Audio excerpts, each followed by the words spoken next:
Hello and welcome. My name is Drew Redden and I'm the President and CEO of the Oakville Chamber of Commerce. And I'm excited to be joined in our studio boardroom by Enbridge's Murray Costello, Director, Southeast Region Operations, and Nick Klip, Manager, Operations, Halton-Hamilton. Enbridge Gas is Canada's largest natural gas storage, transmission, and distribution company based in Ontario, with a more than 170-year history providing safe and reliable services to their customers.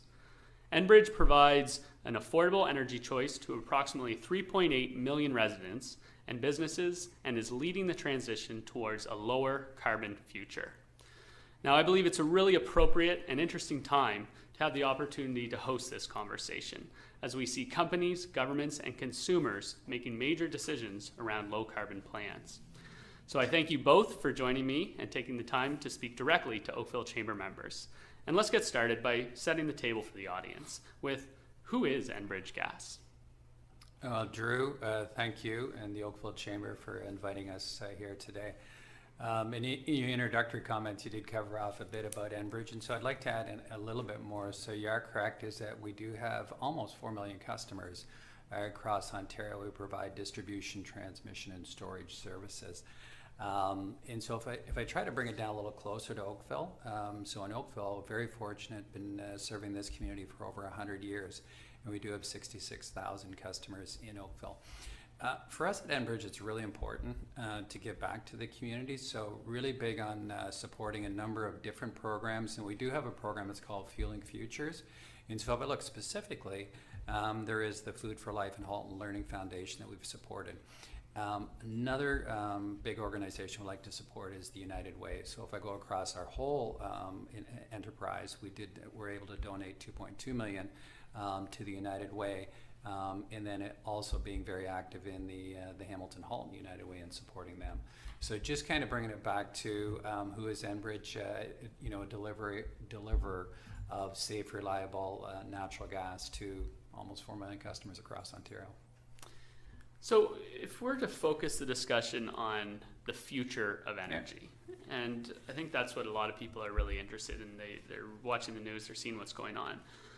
What was the announcement made by your parent company, Enbridge Inc., almost a year ago now? Yeah, so if I go back to last November, and it's really quite exciting, and it's actually quite bold, is Enbridge announced to become, so if I go to 2050, is to be 0% GHG, greenhouse gas emissions, by 2050 in the operation of our business.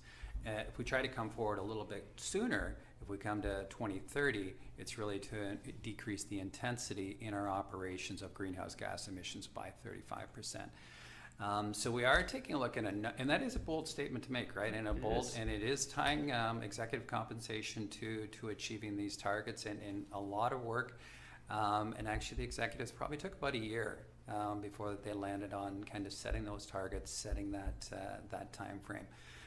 When I look at the distribution side of the business, and we got kind of a saying, if we look forward for us, and really we look at the future being kind of green gas, less gas, more gas, and no gas is kind of the way that we see the transition. And Enbridge wants to be and will be helping to lead the change to the lower carbon future. Perfect. So I think those are interesting terms: green gas, less gas, more gas, no gas. So let's get into it a little bit and let's talk about, what do you mean by less gas? Well, Enbridge has been a leader in designing and delivering energy efficiency programs for a number of years. And the point of it is to help our customers use less energy, save money, and reduce greenhouse gas emissions. We've been doing this since 1995, and between 1995 and 2018, we've reduced consumption by 28 billion cubic meters, which relates to 51.7 million tons of greenhouse gas emissions that have been removed from the environment. And we know that most municipalities in Ontario are interested in intense energy retrofits for most homes, and that's exactly what our programs do. They're designed to get people to use less energy in their homes, and they work. These programs have helped reduce average energy consumption by about 30%, so that's a substantial amount. For example, our home efficiency rebate program exists to help homeowners retrofit their homes with new furnaces, new windows, insulation, that type of thing. And they can get up to $5,000 to help them with that process. And in Oakville specifically, just in the past 2 years, 2,000 customers of Enbridge Gas have taken advantage of that program. So they're saving money, they're reducing their emissions, and they're helping achieve our lower carbon goals that we're looking to meet. It also applies to businesses and industries as well. We have programs in place to help businesses in process reductions and designing their buildings when they start to incorporate the latest in technology to keep as much fuel out of the atmosphere as possible, right? Mm-hmm. And we also offer programs for customers who may not have the money to do this on their own. So we have a no-cost program called the Home Winterization Program, and for people who qualify for that program, we'll provide new insulation, draft proofing, smart thermostats. Excuse me. In the past 2 years in Oakville, over 100 homes have taken advantage of that program. So just getting back to businesses for a second, we have a program called Savings by Design, and that's a green building initiative. And what we do is we reach out to developers and builders, and we get involved right at the design stage and incorporate the latest in energy saving technology so that they can have a much greener facility than they would have had normally. And we have up to $60,000 available per project for that. So it's a really exciting thing. And if anybody's interested in this type of thing, they can go to our website, enbridgegas.com, and all the programs are described there. Oh, I was just going to ask, because there's some big dollars on the table there, and lots of people, as you mentioned, with the numbers in Oakville taking up those programs. So that's good to hear. So just go to the website and to learn more about that. Yeah. Nice. So as you're talking there, and you're listing those off, less gas, get that. But what's green gas? What does that refer to? Yeah, green gas is more appropriately known as renewable natural gas, and that's gas that comes from capturing methane emissions from landfills and other waste sources, and we clean them up and inject them into the pipeline system, and then they can be used to heat your home, operate a bus, any type of use that normal natural gas would be used in. RNG can be used there as well. And we actually have a program in place that will is helping to kickstart the whole RNG program. It's called Opt Up, and it's entirely voluntary, but if customers are interested in participating in that, many people are very interested in green futures, as we all should be. You can contribute $2 a month on your gas bill, and that helps fund the projects that bring more RNG online into our system as well. So that's a really great opportunity for everybody. And we also have an example would be, we've got a very large project underway with Walker Environmental in Niagara Falls, and when that project is online, we should be removing 48,000 tons per year of methane out of the air, so a substantial savings. A great example of how RNG really works is the garbage trucks that pick up your garbage at your home, take it off to a landfill. The methane is captured, processed, and then those trucks are powered by that RNG. So It's a bit of a closed loop. There's zero carbon that way. So, wow. Yeah, it's pretty good. And a couple examples that we have there, the city of Hamilton has a carbon negative bus that they're running. They have a contract with Stormfisher in London. The RNG that's generated there powers that bus, and they're off and running, so it's really great. It's kind of interesting. It's carbon negative, so we've got a lot of interesting things going on there. Yeah. And we're also, I will mention as well, we're working on hydrogen in the system. So excess power that's produced through wind and solar.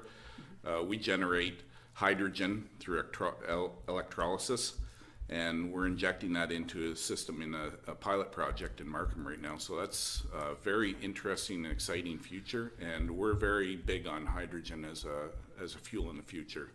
Zero carbon. No, that's great, and it's really interesting, these pilot projects that you're talking about here with different organizations coming together, partnerships to realize some of these plans. But as we're talking about these, you're mentioning, no carbon or green gas, but you talked about more gas at one point in this. So, the other stuff's pretty self-explanatory and really neat to hear about those projects, but help me wrap my head around more gas being a pillar of low carbon plans. How does that work? Yeah, it sounds counterintuitive, yeah, doesn't absolutely. it? Yeah. But the transportation sector in a province is the largest single emitter of carbon that we have, accounting for about 35% of all emissions. And if we convert the heavy truck fleet to compressed natural gas from diesel, we reduce emissions by about 90%. Okay, that makes sense. So that's a substantial improvement, and a great part of the solution in getting to a low carbon future for sure. Again, the city of Hamilton, they're running 137 buses on compressed natural gas. So anybody familiar with downtown Hamilton, having very few emissions in the downtown core is a great positive for them compared to having diesel buses running. So with Hamilton, is it just, they're forward thinking, these are projects they're interested in, or where's that partnership come from there? Yeah, well, for the city of Hamilton, there's an environmental component to it, obviously. Yeah. There's also a financial component to it. They're saving about $41 million over 20 years by doing this. So that's $41 million they can use for other projects in the city. The environment's getting cleaner as they operate these buses, and the maintenance on the vehicles is less than it would be with diesel, so it's a win all around. As you're talking, a lot of people would think of these projects as cost centers and the investment, but when you talk about those savings, they can turn into profit centers, right? Absolutely. As well, and a good impact. Yeah. No gas. That was the last pillar that you talked about. So for a gas company, focus on no gas. Yeah. So good question, and Drew. And if I look actually at the corporate, if I start kind of at our parent company, they make significant investments on both the solar and the wind side, and a lot of investments in offshore wind. If I bring it down to the distribution side, we are focusing on geothermal projects. And if you take a look at a business or a home, and if you're going to invest in or put in a geothermal system, it's very expensive. So what Enbridge does is lines up the expertise and the funding, the upfront capital funding and the expertise to ensure that it actually gets installed correctly, operates correctly, and allows that individual business or homeowner to actually finance that on a monthly basis. So covers the upfront cost and allows that to be covered over a monthly charge going forward. So greatly helps out if you're a business owner or a homeowner looking to move into that geothermal space. Perfect. I feel like I have two Enbridge representatives here. I have to ask about Line 5. It's been in the news for forever. Yeah. What's the latest with Line 5? What can we expect in the future here? No, another good question. For us as a company, we'd really like to thank Team Canada, right? So if we look across Canada, so we've got the federal government, provincial government here in Ontario, go to Quebec, go to Alberta, and go to Saskatchewan, have all stepped forward to help us try to advocate for the necessity. This line brings critical energy supply if we go to the whole Great Lakes Basin. So obviously we have a difference of opinion with the state of Michigan. The state of Michigan, fortunately, has stepped away from. We moved into a reconciliation process. We are still hopeful. We are committed to the reconciliation process. We believe we believe that hopefully that a successful resolution will come from it. If we take a look at Line 5, right? So it's been under the Straits of the Mackinac for 68 years now and operating safely. Enbridge has put forward a new proposal to actually build a tunnel underneath, and so again we appreciate the support we're getting from federal government, provincial governments to try to move forward with that project. We see that as a increasing the safety of distributing that energy product. Enbridge has also spent $100 million just with the existing infrastructure to ensure the safety through a whole bunch of different mechanisms, with even setting up kind of a local, almost do an analogy to a Coast Guard, but out there to constantly monitor the straits and that for any movement of ships back and forth. Yeah, and I think so I guess the one other thing I would like to add, if we think about transporting hydrocarbons or fuel, a pipeline is the safest way to do it, right? So yes, we do hear about trying to move it by, whether it's by barge, whether it's by rail, whether it's by large transportation, right? If we do look at it overall, moving hydrocarbons by pipeline is absolutely the safest thing. So just to kind of wrap it up, really hope that and believe that a successful conclusion can come to these discussions. Yeah, and I know you have advocates in both the Ontario Chamber, the local chambers, and the American chambers, and got to participate in a great webinar, a few months ago. Yeah. Enbridge put on as well, but a lot of folks supporting that and hoping for a successful outcome as we move forward. So Drew, thanks for calling out the chamber involvement. Should have highlighted that one, because it's absolutely not just here; it's across the piece, and really appreciate. The chamber's the voice of the business community, and so absolutely appreciate their support. Yeah, no, absolutely. So I've really enjoyed this conversation today, and have certainly learned a thing or two. But any final thoughts from the two of you before we wrap up? I'll give my final thoughts, and then I'll turn it to Nick. First off, I'll go back to where I started with the chamber. So thank you very much for the chamber for hosting this event and trying to navigate this community and working in partnerships with other chambers, especially over the past 18 months, trying to navigate businesses and help them along. And I just want, the closing message is that Enbridge is right there to help, right? So whether it's, helping out in community events or providing a reliable, stable energy source that we do need, and Enbridge is absolutely committed to advancing the movement to a low-carbon future. Thank you.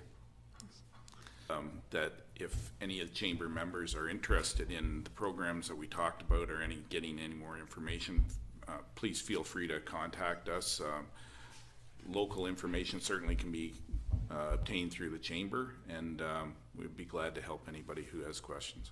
Yeah, and thank you both for joining us today. And I do just want to give Enbridge a shout out. We see the community here as a whole, and certainly see your support, not just with the chamber, but throughout the community with the various organizations that you mentioned off the top, and really are a champion for the communities which you operate in. So thank you very much for that. And it's always a pleasure to have the opportunity to talk to the both of you, and today was no exception. So thank you for making the time.